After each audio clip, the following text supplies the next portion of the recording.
16 जुलाई 2026 शिव बाबा को अनमोल महावाक्य।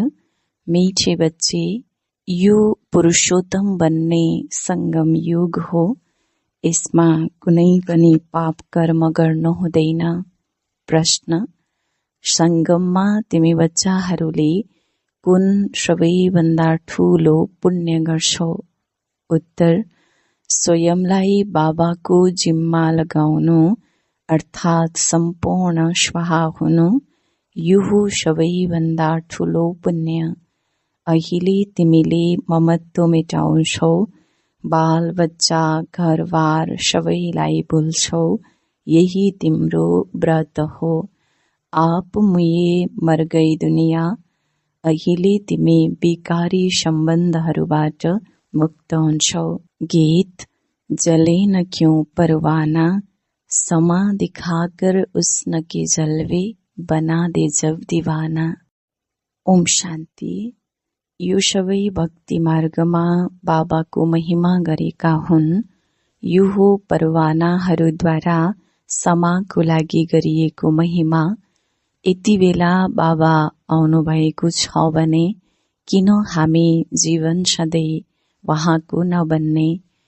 जीवन सधैँ बाबाको बन्ने भनिन्छ नै उनीहरूलाई जसलाई एडप्ट गरिन्छ।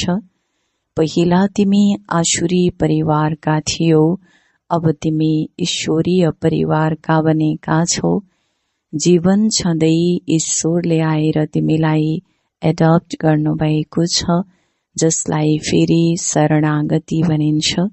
गाउँछन् नि शरण परी में तेरी, तर वहाँ बाबा आउनुहुन्छ, आएर आफ्नो तागत देखाउनुहुन्छ, प्रभाव देखाउनुहुन्छ। तब नै प्रभु बाबाको शरण पर्न सक्छन्। वहाँ नै सर्वशक्तिमान हुनुहुन्छ नि, अवश्य वहाँमा आकर्षण पनि छ नि। बाबाले सबै थोक छुटाउनुहुन्छ। अवश्य जो बाबाका बच्चा र बच्ची बन्छन्, उनीहरू आसुरी सम्प्रदायको सम्बन्धबाट हैरान भएका हुन्छन्। भन्छन् बाबा कहिले यी सम्बन्धहरू छुट्छन्? यहाँ यो पुरानो सम्बन्ध भुल्नुपर्छ। आत्मा देहबाट छुट्टिएपछि नै बन्धन खतम हुन्छन्। यति बेला तिमीले जान्दछौ सबैको मृत्यु हुन्छ र यी जुन बन्धन छन् यी सबै विकारी हुन्। अब बच्चाहरूले निर्विकारी सम्बन्ध चाहन्छन्। हामी आत्माहरू निर्विकारी सम्बन्धमा थियौं, फेरि विकारी सम्बन्धमा फस्यौं। अब फेरि हाम्रो सम्बन्ध निर्विकारी हुन्छ। यी कुराहरू अरू कसैको बुद्धिमा हुँदैनन्। तिमी बच्चाहरूलाई थाहा छ, तिमीले आसुरी बन्धनबाट मुक्त हुने पुरुषार्थ गरिरहेका छौ। एक बाबासँग नै योग राखिन्छ। त्यतातिर विकारको प्रतीक एक रावण छ भने यतातिर एक परम पवित्र राम हुनुहुन्छ। यी कुरा दुनियाँले जान्दैन। भन्छन् पनि राम राज्य हुनुपर्छ, तर सारा दुनियाँ रावण राज्यमा छ। यो कुरा कसैले बुझ्दैनन्। राम राज्यमा त पवित्रता, सुख, शान्ति थियो, त्यो अब छैन। तर जसले भन्छन् तिनीहरूले त्यसलाई महसुस गर्दैनन्। गायन पनि गरिन्छ, यी आत्माहरू सबै सीता हुन्। एक सीताको कुरा होइन, न एक अर्जुनको, न एक द्रौपदीको कुरा हो, यो त अनेकौंको कुरा हो। दृष्टान्त एकको दिइन्छ। तिमीलाई पनि भनिन्छ तिमी सबै अर्जुन जस्तै हौ। तिमीले भन्छौ अर्जुन त यी भगीरथ भए। बाबा भन्नुहुन्छ मैले साधारण वृद्धतनको यो रथ लिन्छु।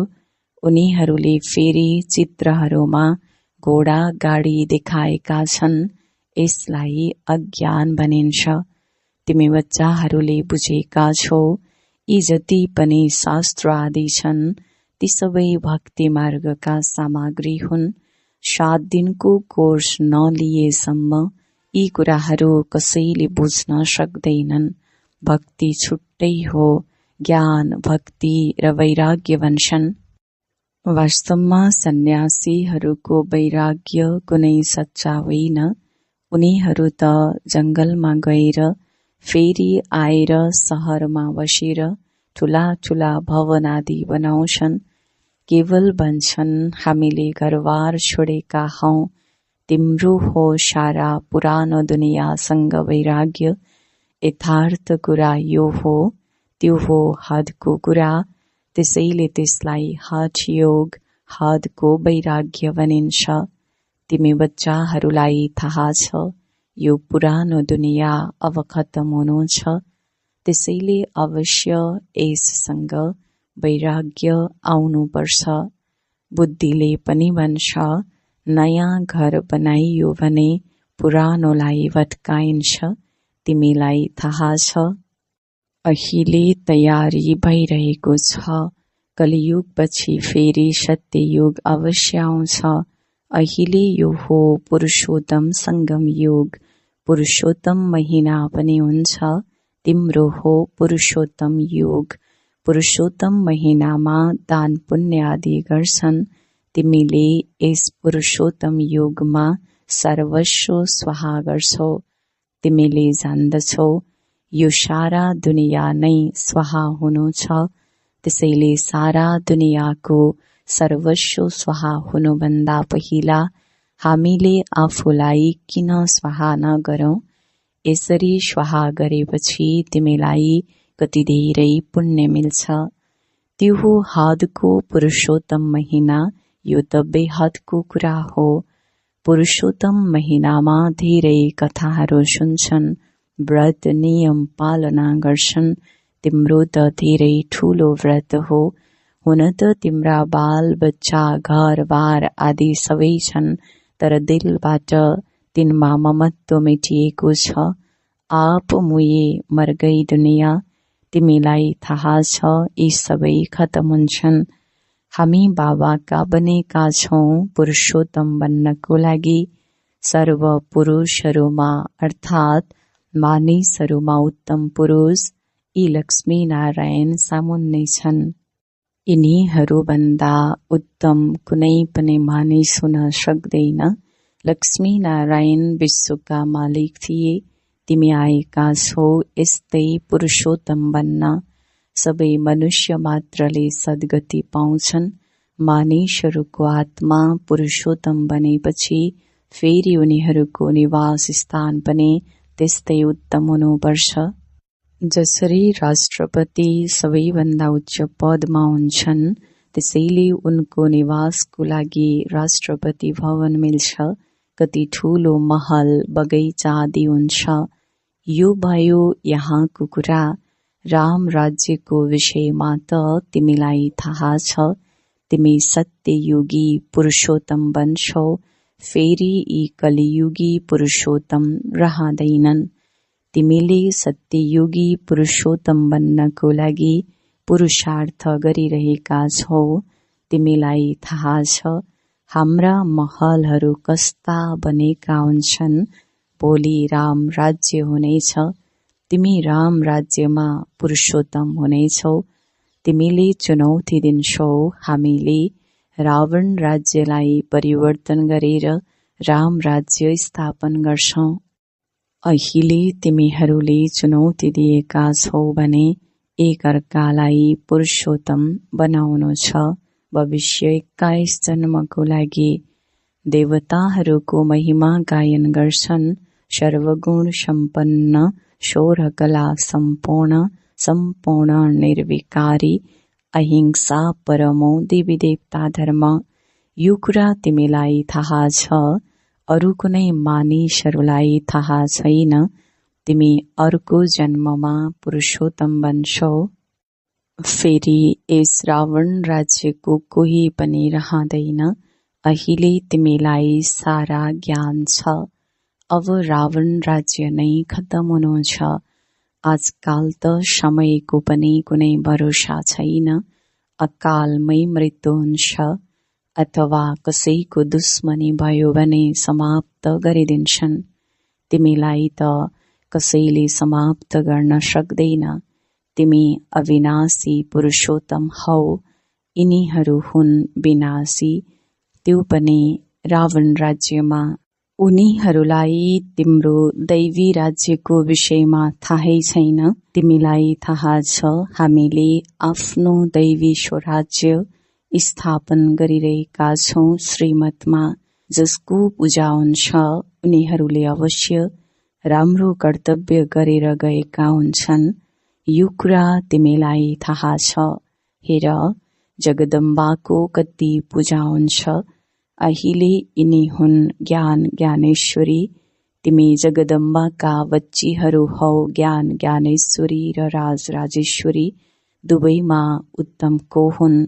ज्ञान ज्ञानेश्वरी समक्ष गएर अनेक प्रकारका मनोकामनाहरू सुनाउँछन्, अनेक चीजहरू माग्छन्। जगदम्बाको मन्दिर र लक्ष्मीनारायणको मन्दिरमा धेरै फरक छ। जगदम्बाको मन्दिर धेरै सानो हुन्छ। साँघुरो ठाउँमा पनि मानिसहरूले भीड नै मन पराउँछन्। श्रीनाथको मन्दिरमा पनि धेरै भीड हुन्छ। भीड हटाउनको लागि कपडाको लट्ठीले हानिरहन्छन्। कलकत्तामा कालीको मन्दिर कति सानो छ। भित्र धेरै तेल र पानी हुन्छ। भित्र बडो सावधानीपूर्वक जानुपर्छ। धेरै भीड हुन्छ। लक्ष्मी नारायणको मन्दिर त धेरै ठुलो हुन्छ। जगदम्बाको किन सानो हुन्छ? मम्मा गरिब थिइन् नि, त्यसैले उनको मन्दिर पनि साधारण र सानो छ। उनीहरू धनवान छन्, त्यसैले मन्दिरमा कहिल्यै मेला लाग्दैन। जगदम्बाको मन्दिरमा धेरै मेला लाग्छन्। बाहिरबाट धेरै मानिसहरू आउँछन्। महालक्ष्मीको मन्दिर पनि छ। यो पनि तिमीलाई थाहा छ। यसमा लक्ष्मी पनि छिन् अनि नारायण पनि छन्। उनीहरूसँग केवल धन माग्छन्, किनकि उनीहरू धनवान बनेका छन् नि। यहाँ त छन् अविनाशी ज्ञान रत्न। धनको लागि लक्ष्मीसँग जान्छन्। बाँकी अनेक आशाहरू राखेर जगदम्बासँग जान्छन्। तिमी जगदम्बाका बच्चाहरू हौ। तिमीहरूले 21 जन्मका लागि सबैका मनोकामनाहरू पूरा गर्छौ। एउटै महामन्त्रले 21 जन्मको लागि सबै मनोकामनाहरू पूरा भइरहेका छन्। अरू जति पनि मन्त्र आदि जप्छन् तिनमा केही अर्थ छैन। बाबा सम्झाउनुहुन्छ, यो मन्त्र पनि तिमीलाई किन दिन्छु? किनकि तिमी पतित छौ नि। म एकलाई याद गर्छौ अनि मात्रै पावन बन्छौ। आत्माहरूलाई यो कुरा बाबा बाहेक अरू कसैले भन्न सक्दैन। यसबाट सिद्ध हुन्छ यो सहज राजयोग एक बाबाले मात्रै सिकाउनुहुन्छ। मन्त्र पनि उहाँले नै दिनुहुन्छ। 5000 वर्ष पहिला पनि मन्त्र दिनुभएको थियो। अहिले यो स्मृति आएको छ। अहिले तिमी बाबाको सामुन्ने बसेका छौ। क्राइस्टले यहाँ केही गरेर गएका थिए, त्यसपछि फेरि उनको बाइबल पढिरहन्छन्। उनले के गरेर गए? धर्मको स्थापना गरेर गए। तिमीलाई थाहा छ शिव बाबाले के गरेर जानुभयो? श्रीकृष्णले के गरेर गए? श्रीकृष्ण त सत्ययुगका राजकुमार थिए। उनै फेरि नारायण बने, फेरि पुनर्जन्म लिँदै आएका छन्। शिव बाबाले पनि केही गरेर जानुभएको छ, त्यसैले त उहाँको यति पूजा आदि हुन्छ। अहिले तिमीलाई थाहा छ राजयोग सिकाएर जानुभएको थियो। यस विश्वलाई स्वर्ग बनाएर जानुभएको थियो। जुन स्वर्गको पहिलो नम्बर मालिक स्वयं बन्नु भएन, त्यो पहिलो नम्बरको मालिक त श्रीकृष्ण बने। अवश्य श्रीकृष्णको आत्मालाई पढाउनु भयो। यो कुरा तिमीले बुझेका छौ। तिमीहरू श्री कृष्णका वंशावली यहाँ बसेका छौ। राजा रानीलाई माता पिता अन्नदाता भन्छन्। सबै ठाउँमा पनि राजालाई अन्नदाता भनिन्छ। राजाहरूको कति मान्यता हुन्छ। पहिला सबै गुनासाहरू राजा समक्ष आउँथे, दरबार लाग्थ्यो। कसैले भूल गरेका रहेछन् भने धेरै पछुताउँथे। आजकल त बारम्बार जेल जाने अपराधीहरू धेरै छन्। घरिघरि जेलमा जान्छन्। अब तिमी बच्चाहरू गर्भ जेलमा जानु छैन। तिमी त गर्भ महलमा आउनु छ। त्यसैले बाबालाई याद गरेमा विकर्म विनाश हुन्छन्। फेरि कहिल्यै गर्भ जेलमा जाँदैनौ, त्यहाँ पाप हुँदैन। सबै गर्भ महलमा हुन्छन्। केवल थोरै पुरुषार्थ गरेका हुनाले सानो पद पाउँछन्। उच्च पद पाउनेहरूलाई सुख पनि धेरै हुन्छ। यहाँ त केवल 5 वर्षको लागि प्रदेश प्रमुख, राष्ट्रपति आदि नियुक्त गर्छन्। तिमीले सम्झाउन सक्छौ भारतवर्ष नै दैवी राजस्थान बन्यो। अहिले त न राजस्थान छ न राजा रानी छन्। पहिला कसैले सरकारलाई पैसा दिए भने महाराजा महारानीको पदवी मिल्थ्यो। यहाँ त तिम्रो पढाइ हुन्छ। राजा रानी कहिल्यै पढाइबाट बन्दैनन्। तिम्रो लक्ष्य उद्देश्य हो। यस पढाइबाट तिमी विश्वका महाराजा महारानी बन्छौ, राजा रानी पनि होइन। राजा रानीको पदवी त्रेताबाट सुरु हुन्छ। तिमीहरू अहिले ज्ञान ज्ञानेश्वरी बन्छौ, फेरि राज राजेश्वरी बन्छौ। कसले बनाउनुहुन्छ? ईश्वरले। कसरी? राजयोग र ज्ञानले। राज्य भाग्यको लागि बाबालाई याद गर्नु छ। बाबाले तिमीलाई स्वर्गको मालिक बनाउनुहुन्छ। यो त धेरै सहज छ नै। स्वर्ग स्थापन गर्ने परमपिता परमात्मा नै हुनुहुन्छ। स्वर्गमा त स्वर्गको स्थापना गर्नुहुन्न। अवश्य उनीहरूलाई सङ्गममा पद मिल्छ। त्यसैले यसलाई मनोहर कल्याणकारी सङ्गम योग भनिन्छ। बाबाले बच्चाहरूको कति कल्याण गर्नुहुन्छ। जसले स्वर्गको मालिक बनाउनुहुन्छ। भन्छन् पनि परमपिता परमात्माले नयाँ दुनियाँ रच्नुहुन्छ। तर त्यस दुनियाँमा कसले राज्य गर्छन् यो कुरा कसैलाई थाहा छैन। तिमीले बुझेका छौ राम राज्य केलाई भनिन्छ। उनीहरूले त राम राज्यलाई लाखौं वर्ष लामो हुन्छ भनिदिएका छन्। कलियुग 40,000 वर्ष बाँकी छ भनिदिएका छन्। बाबा भन्नुहुन्छ म आउँछु नै सङ्गममा। आएर ब्रह्माद्वारा विष्णुपुरीको स्थापना गर्छु। सत्यनारायणको कथा पनि यही हो। सत्ययुगमा तिमी लक्ष्मी नारायण सर्वगुण सम्पन्न बन्छौ। फेरि कला घट्दै जान्छन्। स्थापना भएपछि मात्र नयाँ वृक्ष बनिन्छ। नयाँ घर बनेपछि नयाँ बनिन्छ। तिमी पनि सत्ययुगमा आयो भने नयाँ राजधानी हुन्छ। फेरि कला घट्दै जान्छन्। स्थापना यही हुन्छ। यी अद्भुत कुराहरू कसैका बुद्धिमा पनि छैनन्। त्यसैले बाबाले सम्झाउनु भएको छ। सबै आत्माहरूको लागि यो हो पुरुषोत्तम बन्ने योग। जीवन मुक्तलाई पुरुषोत्तम भनिन्छ। जीवन बन्धलाई पुरुषोत्तम भनिँदैन। यस समयमा सबै जीवन बन्धमा छन्। बाबा आएर सबैलाई जीवन मुक्त बनाउनुहुन्छ। तिमी आधा कल्प जीवन मुक्त हुन्छौ, फेरि जीवन बन्धमा आउँछौ। यो कुरा तिमीले बुझेका छौ। तिम्रो व्रत नियम के हो? बाबाले आएर व्रत गर्न लगाउनु भएको छ। खानपानको कुरा होइन। सबै थोक गर। केवल एक त बाबालाई याद गर र पवित्र बन। पुरुषोत्तम महिनामा प्राय जसो पवित्र पनि रहन्छन् होला। वास्तवमा यस पुरुषोत्तम युगको महिमा छ। त्यसैले तिमीलाई कति खुसी कति नशा हुनुपर्छ। अब तिमीबाट कुनै पाप कर्म हुनु हुँदैन, किनकि तिमी पुरुषोत्तम बनिरहेका छौ।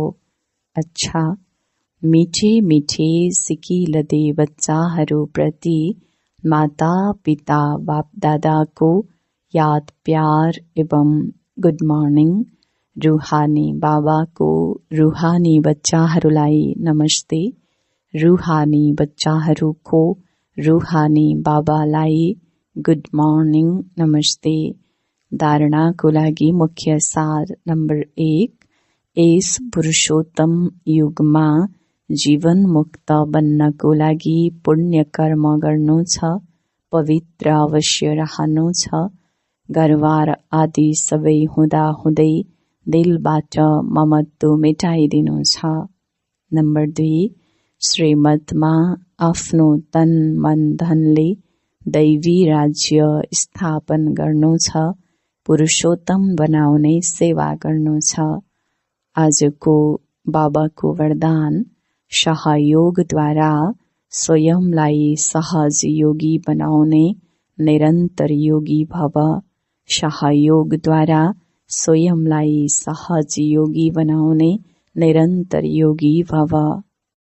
विस्तार, संगम युगमा बाबाको सहयोगी बन्नु यही सहज योगी बन्ने विधि हो, जसको हर संकल्प शब्द र कर्म बाबाको वा आफ्नो राज्यको स्थापनाको कर्तव्यमा सहयोगी हुन्छ। उसलाई ज्ञानी योगी निरन्तर सच्चा सेवाधारी आत्मा बनिन्छ। मनले भएन भने तनले, तनले भएन भने धनले, धनले पनि भएन भने जुन सेवामा सहयोगी बन्न सक्छौ त्यस सेवामा सहयोगी बन्यौ भने यो पनि योग हो। तिमीहरू सबै हौ नै बाबाका, भने बाबा र तिमी तेस्रो कोही नहोस्, यसैबाट निरन्तर योगी बन्नेछौ। स्लोगन, संगममा सहन गर्नु अर्थात् मर्नु नै स्वर्गको राज्य लिनु हो। संगममा सहन गर्नु अर्थात् मर्नु नै स्वर्गको राज्य लिनु हो। बाबाको अव्यक्त इशारा, ज्वाला स्वरूप स्थितिमा स्थित भएर शक्तिशाली यादको अनुभव गर। समय अनुसार रहेका जति पनि मनका सम्बन्ध सम्पर्कका हिसाब किताब छन्, तिनलाई ज्वाला स्वरूप यादमा भस्म गर। तिमी बच्चाहरूमा लगन छ, यो बापदादाले पनि मान्नुहुन्छ, तर अब लगनलाई अग्नि रूपमा ल्याऊ। विश्वमा जुन चारैतिर भ्रष्टाचार अत्याचारको अग्नि बलिरहेको छ, त्यो तिमी बच्चाहरूको योग अग्निले ज्वाला रूप यादले समाप्त हुनेछ। शोमान, म निरन्तर योगी हुँ। ओम शान्ति।